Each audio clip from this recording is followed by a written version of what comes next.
friends, welcome back to my class of plastic surgery. Today I am here to discuss another nerve called ulnar nerve. I am Dr. Shweta, consultant plastic and cosmetic surgeon. So our discussion or topic today is ulnar nerve palsy. So what are the learning objectives? We'll be discussing in this module about anatomy, the full course right from shoulder up to the hand of ulnar nerve, the clinical features of ulnar nerve palsy, Anderson classification of claw hand, management of ulnar nerve palsy means claw correction, and different type of nerve transfers and tendon transfers. So starting with the anatomy, the ulnar nerve arises from the medial cord of the brachial plexus. The root value is, we all know, we'll just remember your anatomy classes. The root value of ulnar nerve is C8T1. It is the medial most, the nerve of the cord. So arising from the brachial plexus, it passes in the arm under the, with the branches of brachial artery. The ulnar nerve, it innervates the intrinsics of hand muscles. All the intrinsic muscles of hands are supplied by ulnar nerve, with the lateral half of the flexor digitorum profundus in the forearm is supplied by ulnar nerve. We'll be discussing it later. So from this picture, it shows the different compression sites below scapula, below clavicle, in the medial intermuscular septum, in the cubital tunnel, here below the medial condyle, in the Guyon's canal. It arises from the medial cord of brachial plexus. It passes with the superior ulnar collateral artery. With the superior ulnar collateral artery, it crosses the medial intermuscular septum and it passes above the triceps brachii, medial head. Then it passes to the forearm behind the medial epicondyle. This is the place of the compression of the ulnar nerve. It gives branch to elbow joint here. It enters the forearm between two heads of flexor carpi ulnaris, and this gives branches to the medial two heads of flexor digitorum profundus and flexor carpi ulnaris. Then it passes in the forearm between flexor digitorum profundus and flexor carpi ulnaris to enter the hand through the Guyon's canal. Guyon's canal, like carpal tunnel, Guyon's tunnel is for passage of ulnar nerve. It enters along with ulnar artery, the hand, and it supplies all the intrinsic muscles of hand with medial to lumbrical muscles. This is the simple pictorial view. C8T1 is origin, in axilla no branches, in arm as such no branches, branch to elbow joint, in forearm flexor carpi ulnaris, flexor digitorum profundus, medial half. Then it gives dorsal cutaneous branch to the hand, palmar cutaneous branch which supplies medial 1/3 of palm, lateral 2/3 was supplied by medial nerve, and medial 1/3 is supplied by ulnar nerve, and finger sensation is medial 1.5 finger is supplied by this ulnar nerve. Third and fourth lumbricus, adductor pollicis, all palmar and dorsal introcei. Then palmar distal branches to skin, medial 1.5 digits, supplies skin of medial 1/3 of the dorsum of hand and dorsum of medial 1/3 of digits. Now in hand, the Guyon's canal is divided into three zones. Zone 1, ulnar nerve. This green part is zone 1. This contains ulnar nerve as such. Now coming to zone 2, this contains motor branch of ulnar nerve, and zone 3 consists of sensory branch of ulnar nerve. This diagrammatic view of zones is described to assess the symptom on the basis whether motor branch is injured or sensory branch is involved. See, medial 1.5 finger and 1/3 of palm Again, same thing. What are the causes of ulnar nerve palsy? It is trauma, nerve compression. Nerve compression can occur at elbow joint here behind the medial epicondyle, which is called cubital canal. So it is called cubital tunnel syndrome. And at wrist, Guyon's canal. So here the ulnar sensory and motor branches are involved. Infections like leprosy. Leprosy is very important cause of ulnar nerve palsy. In earlier days, leprosy was one of the most common causes of ulnar nerve palsy. In more than 70% patients of leprosy, ulnar nerve was involved. And tumor. Clinical features. The motor symptoms and sensory symptoms. What are the motor symptoms? Claw hand deformity. It is the pathognomonic of ulnar nerve palsy. Motor claw hand deformity. Weakness to grip objects. Patient is unable to grip objects. Difficulty to pinch with thumb and index finger. This part is affected. Loss of coordination of finger impacting activities like writing, typing, playing musical instruments. So that's why you remember in anatomy, ulnar nerve was called musician nerve. Okay, with this hand guitar is played, with these two fingers guitar is being placed. So patient are unable to play the musical instruments. This is called musician's nerve, and median nerve is called labrous nerve, because with all these fingers all the heavy work is being done. Sensory symptoms. Numbness and tingling, typically affecting the little finger and half of the ring finger, both on palm and back of the hand. Decreased sensation. Now coming to the pain. Pain occurs at elbow and wrist. In elbow it is called cubital tunnel syndrome, and at wrist it is called Guyon's canal syndrome. Muscle atrophy. Again, like median nerve, it is divided into high ulnar nerve palsy and low ulnar nerve palsy. An injury to ulnar nerve at above elbow, leading to weakness and sensory loss in the forearm and hand. Low ulnar nerve palsy, a condition where the ulnar nerve is damaged at wrist and lower forearm, leading to weakness and paralysis in hand, especially ring and little finger. So if hand is basically involved, it is a case of low ulnar nerve palsy. And if the sensory loss is in addition to hand also is in forearm, so it is high ulnar nerve palsy. What is ulnar paradox? Ulnar paradox refers to observation that high ulnar nerve lesion can result in less severe claw deformities than low lesions. Ideally, high lesions should be more severe, but why it is called paradox? Because in high lesion, the claw deformity is less obvious.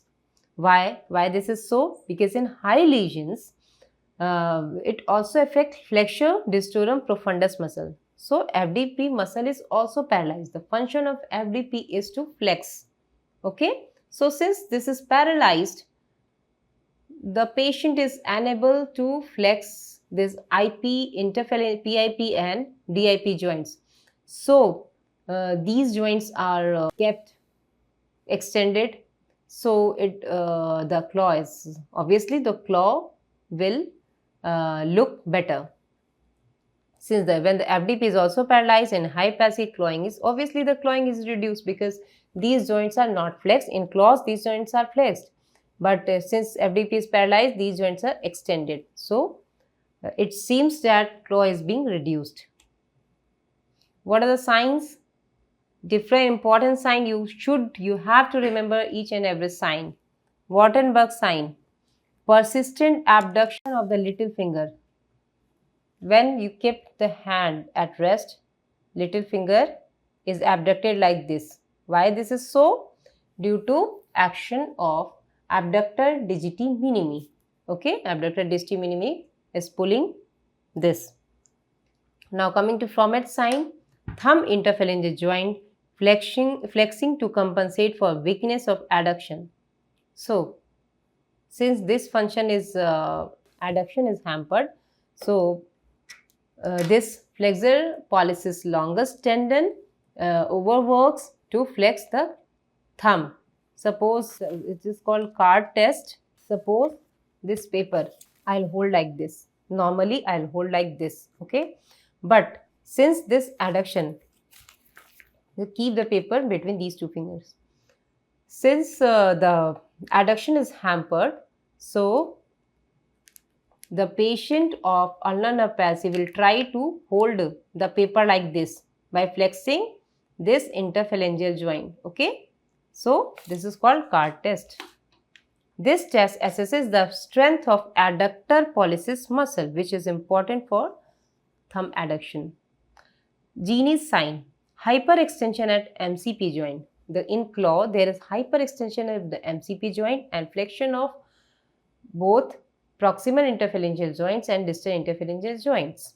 So this hyperextension is called Jeanne's sign.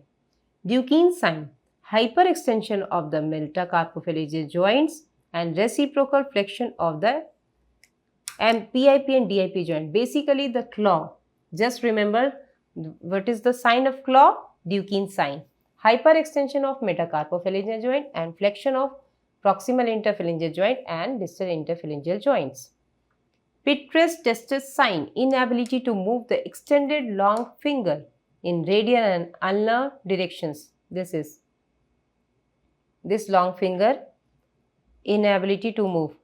I can move this long finger in either direction, radial ulnar direction, but in case of ulnar nerve palsy, it is we are unable to move the finger in radial ulnar direction because of paralysis of introccei. Bouvier maneuver, when metacarpophalangeal hyperextension passively corrected by applying dorsal pressure, the IP extend.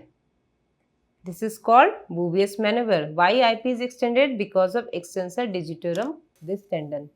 So, MCP, suppose this MCP is hyperextended in case of claw. When metacarpophalangeal hyperextension is passively corrected by dorsal pressure, the IP is extended, yes, in this way, This is called Bouvier's maneuver. See pictorial view to show all the deformities, all the signs. Very easy to remember. First, interosseous space. Atrophied introccei, due to which all the tendons and bones become prominent because of atrophy of introccei. Autonomous area of ulnar. This is autonomous area of ulnar nerve where there is sensory loss of ulnar nerve because of palsy. Area of sensory innervation from the ulnar nerve.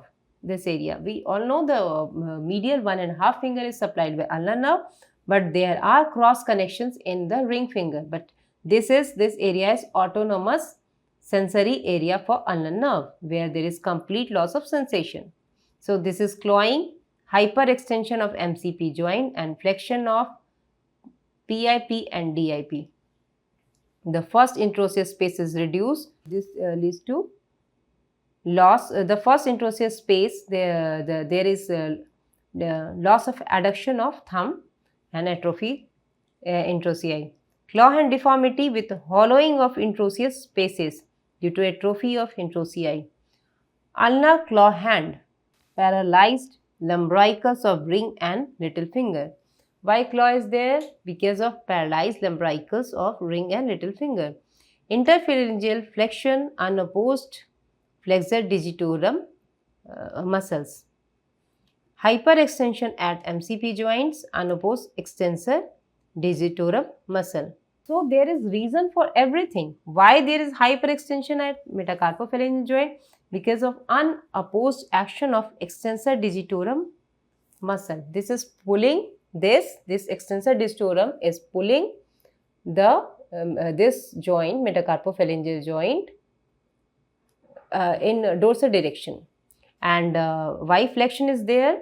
Because of unopposed action of flexor digitorum muscles. Then coming to the classification of claw hand, the Anderson classification of claw hand. It is divided into 5 types. Type 1, supple claw hand. with no hypermobile joints and no contracture of interphalangeal joints.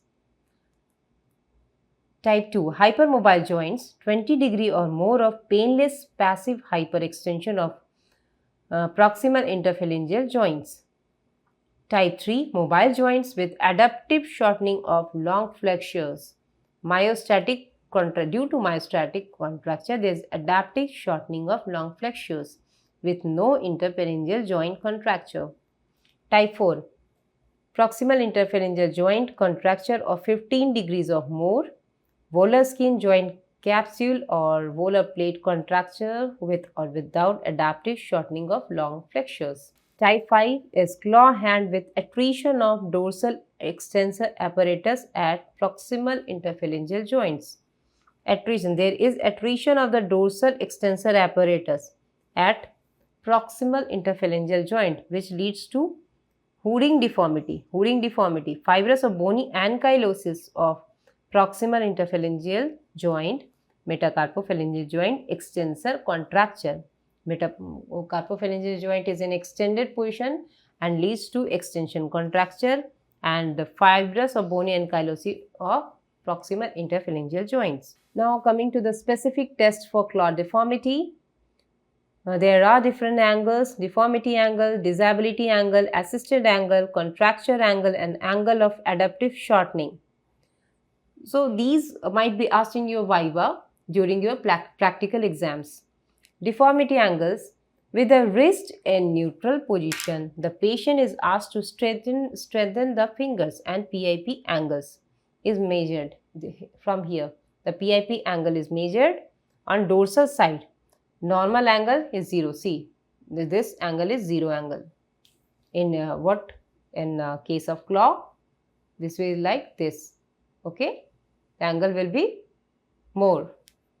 Disability or unassisted angle. Metacarpophalangeal joint in 90° flexion, PIP angle measured on dorsal side with MCP in 90°.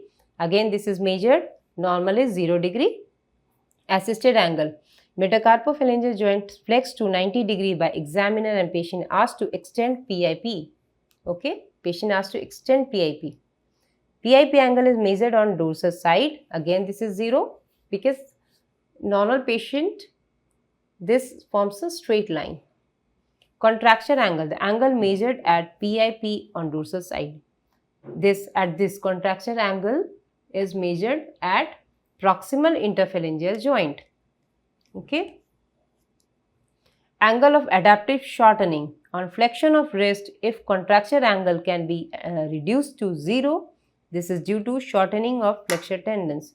So, on flexion of wrist, if contracture angle can be reduced to 0, this is due to shortening of flexure tendon. So, just remember angles. Most of the cases it is 0° and where it is measured. Okay.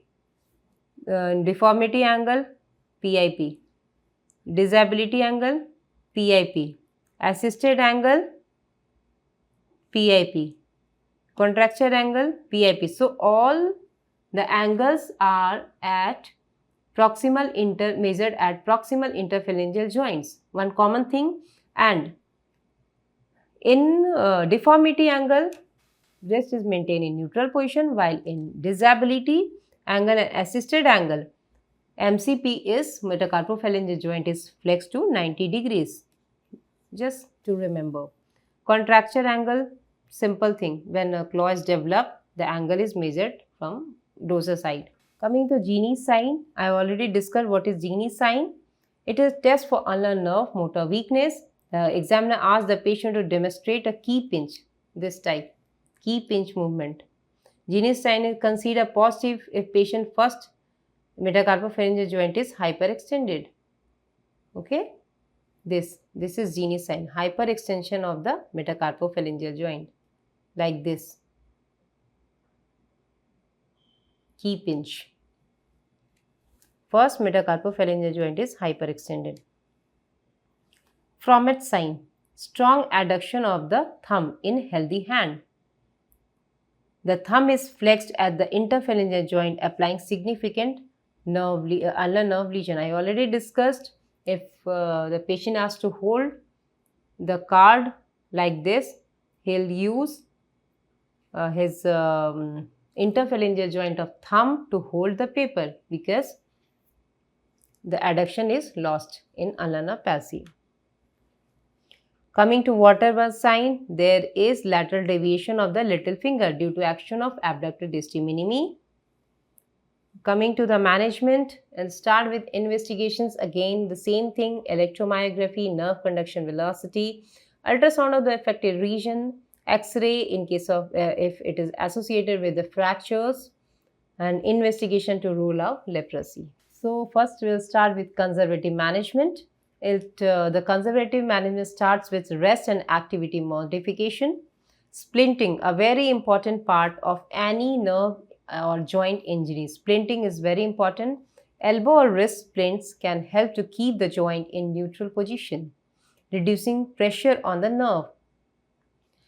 Physical therapy in the form of physiotherapy, medication and anti-inflammatory medication or nerve pain medication, mainly gabapentin. In case of neuropraxia, it is very beneficial. Corticosteroid injection reduce inflammation and pressure, particularly in case of cubital tunnel syndrome. Now coming to the surgical options: ulnar nerve transposition, cubital tunnel release, decompression at Guyon's canal, medial epicondylectomy, nerve repair primary or with graft, nerve transfer, tendon transfer, and combination of nerve and tendon transfers. Now coming to nerve transfers, for reconstruction of proximal nerve injuries, a direct end-to-end anterior intraosseous nerve to deep motor branch of ulnar nerve is useful. For incomplete or partial nerve injuries, where level of recovery is uncertain, reverse end to side anterior intraosseous nerve to deep motor branch supercharging should be considered. Okay, so a direct end to end anterior intraosseous to deep motor branch of ulnar nerve, or end to side. That's why it's called supercharging, because it is given in addition.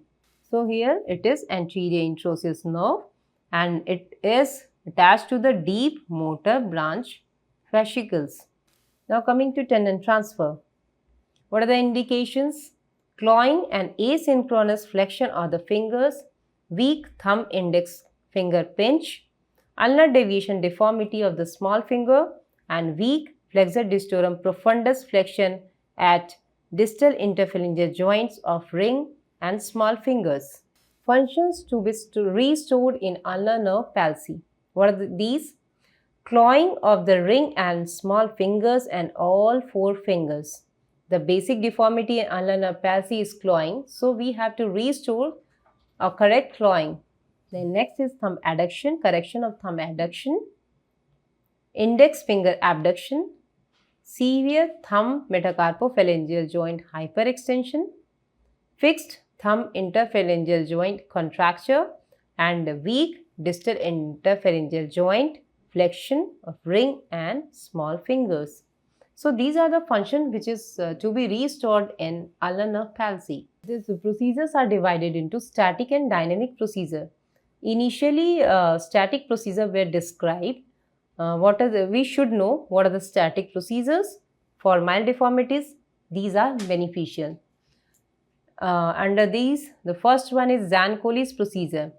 In this, the palmar capsulodosis of metacarpophalangeal joint. This here, metacarpophalangeal joint, there is palmar capsule.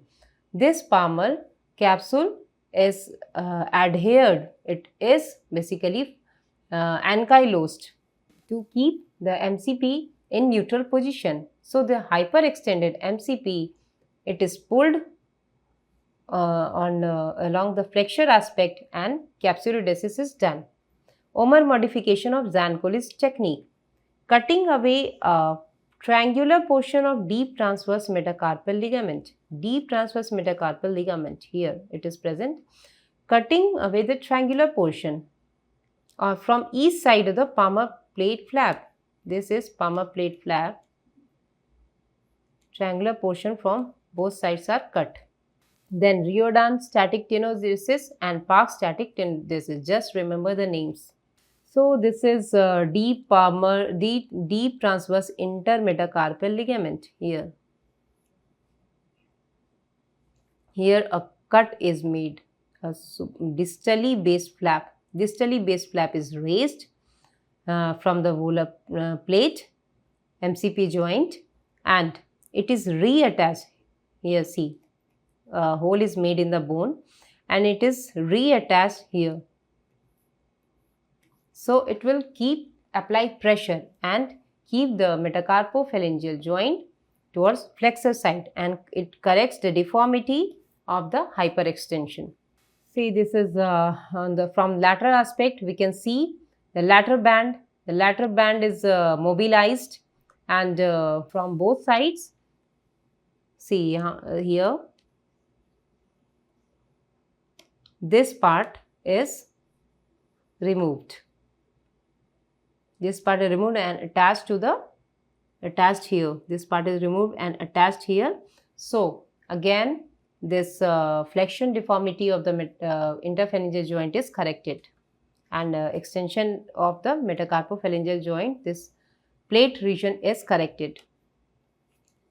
What are the dynamic transfers? Modified Stiles-Bunnell transfer, Brandt EE4T transfer, Fritschi PF4 transfer. I'll go into details later on. Blaker tendon transfer to provide adduction of thumb, Littler's procedure, Smith transfer, and ring finger flexor digitorum superficialis adductor transfer. So coming to the modified Stiles-Bunnell transfer, here the flexor digitorum superficialis tendon from long finger is split into the two slips. Here from long finger it is split into the two slips and inserted into the radial lateral bands or A2 pulley. It is split here and it is inserted into the A2 pulley on the radial side. So it is radial lateral bands or A2 pulley. Here it is attached. Now coming to the Brandt EE4T transfer. Here the extensor carpi radialis brevis muscle tendon, extensor carpi radialis brevis tendon is cut and it is divided. It is extended by 3 tendon grafts which are passed volar to intermetacarpal ligaments and inserted into radial lateral bands of long ring and small fingers. Radial, again it is attached to radial lateral bands of long ring and small fingers. So basically here ECRB, extensor carpi radialis brevis tendon is used. The length is up to here since it is inserted on the metacarpal only. So with this the tendon grafts are attached. What are the grafts? Palmaris longus or plantaris tendon grafts are attached, or you can use fascia lata also, and the length is increased and it is inserted on the radial side of radial lateral bands of all the 3 fingers. And the how it is passed? It is passed volar to deep transverse metacarpal ligaments. Then coming to Brandt EE4T transfer. In this extensor carpi radialis longus tendon is used with 4 tailed tendon graft. In this the 4 tendon grafts are used. Again the donor is palmaris longus, plantaris or fascia lata. Now the 4 tendon grafts are attached and it is passed through carpal tunnel. It is passed volarly on the volar aspect, carpal tunnel to radial, again the radial lateral bands of long ring and small fingers and ulnar lateral band of ring finger. This is for complete claw involvement of all the 4 fingers.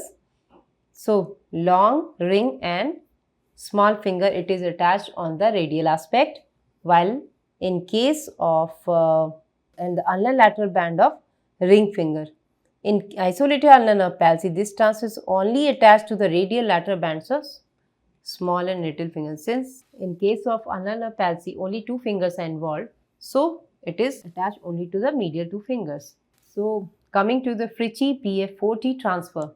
In Lennox-Fritschi PL4T transfer, PL stands to basically palmaris longus.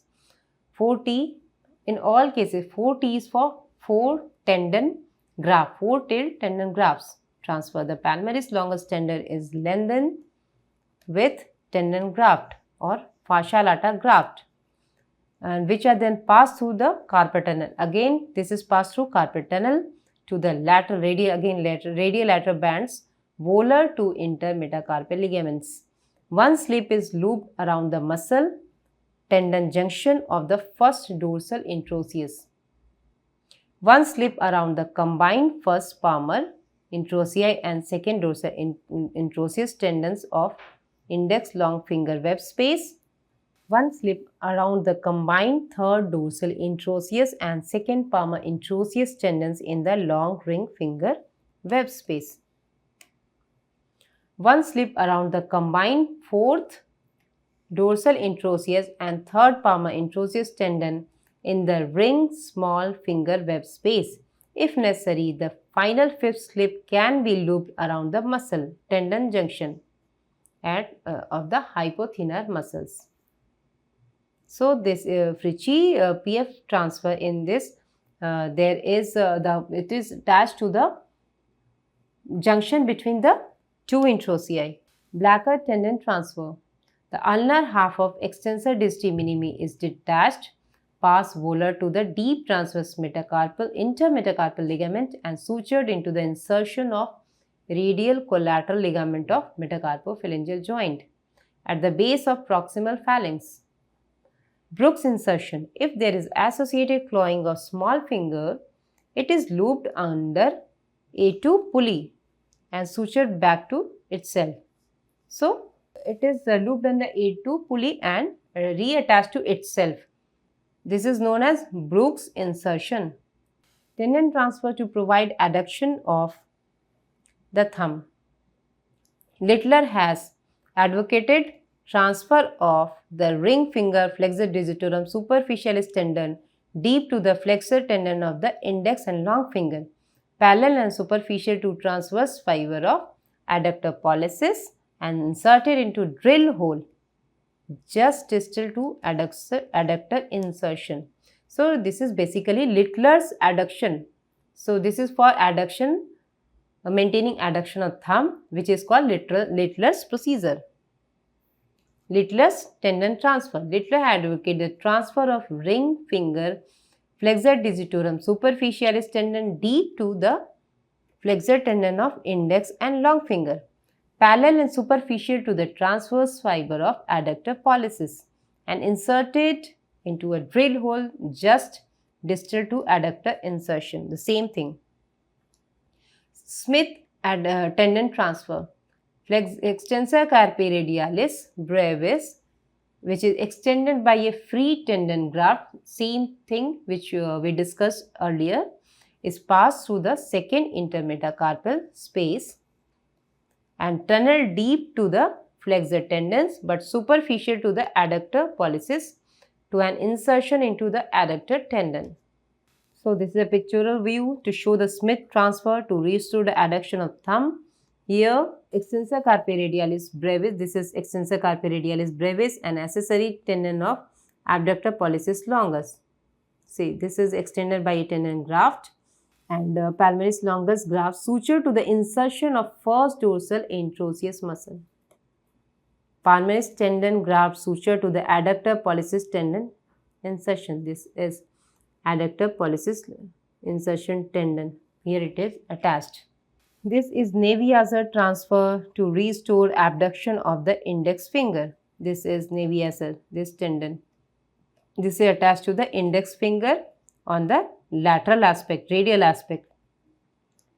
So this is to restore the abduction of the index finger. Abduction of index finger and adduction of thumb, both are maintained. Ring finger flexor digitorum superficialis adductor transfer. The ring finger flexor digitorum superficial tendon is transected between A1 and A2 pulleys through a short incision at the base of ring finger.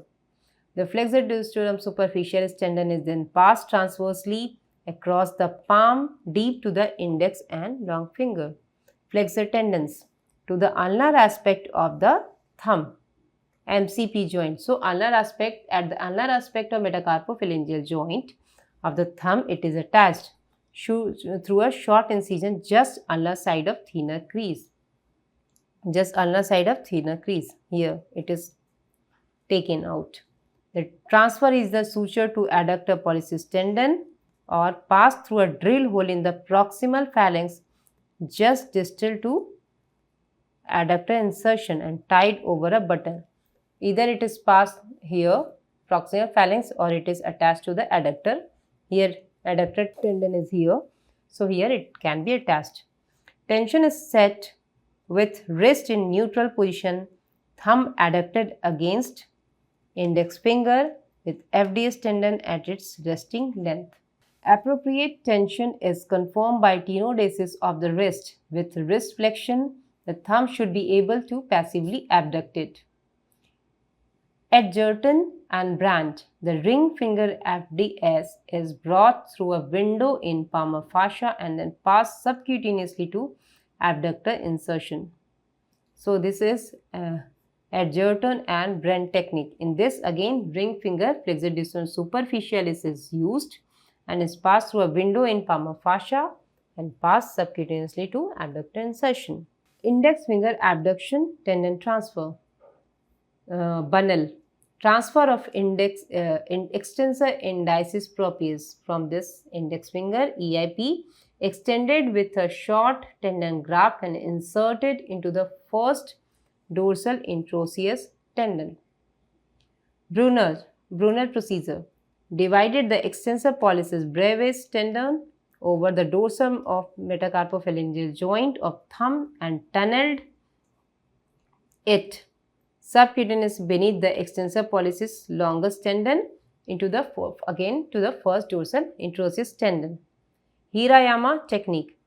Lengthen the palmaris longus tendon with a strip of palmar fascia and tunnel it subcutaneously around the radial border of forearm over the dorsum of wrist and hand to insert into again first dorsal interosseous tendon. So just remember things. In Bunnell transfer, extensor indicis proprius is used. In Brunner's, extensor pollicis brevis tendon is used. In Hirayama, palmaris longus tendon is used, and the point of insertion is same, first dorsal interosseous tendon. Graham and Riordan procedures. What is used? Flexor digitorum superficialis of ring finger in a similar route around the radial border of the wrist or the dorsum of hand to either the first dorsal interosseous tendon or again drill hole in the radial aspect of the index finger like we did in thumb. However, one of the accessory tendons of abductor pollicis longus extended with a free tendon graft or attached to rerouted extensor digitorum communis tendon of the index finger may be the best choice to restore abduction of index finger. Abductor pollicis longus with a free tendon graft or rerouted extensor digitorum communis. It might be the first choice. Coming to Navy as a tendon transfer, an accessory abductor pollicis longus tendon elongated with a palmaris or plantaris tendon graft is transferred to the insertion of first dorsal interosseous tendon. The wrist is maintained in neutral position and the index finger radially abducted. We just seen in the picture, this is Neviazer transfer for index finger. This tendon graft suture to the insertion same, first dorsal interosseous muscles. Palmaris tendon graft is taken, and what is this? Accessory tendon of abductor pollicis longus, which was the best procedure we discussed earlier. Abductor pollicis longus accessory tendon is used with a palmaris tendon graft, and it is attached to first dorsal interosseous muscle. Now, tendon transfer to restore thumb extension. The optimal choice for restoration of thumb extension is extensor indicis proprius to extensor pollicis longus transfer. It is very easy to perform. From the dorsal aspect, extensor indicis proprius is taken and is transferred rerouted subcutaneously to attach to extensor pollicis longus tendon. Tendon transfer for reconstruction after trauma. In case of segmental loss of tendon, a tendon graft is used. With more severe trauma, tendon transfer can be used because of scarred bed. If a forearm muscle itself has been badly damaged, a tendon graft will be unable to restore active motion and tendon transfer will be necessary. Again, if forearm muscle is badly damaged, again tendon transfer is required. If there is long delay between traumatic event and reconstructive procedure, myostatic contracture and atrophy may occur. So again, the only option left will be tendon transfer. So from this discussion, just we came to a point that tendon transfer is a kind of boon to a patient with nerve injury. This is the ultimate remedy for the nerve injury patients. Even in case of severe trauma or delayed presentation of the patients, or in case of irreversible damage, tendon transfer can restore the function up to maximum extent. So with this, I would like to conclude. Thank you.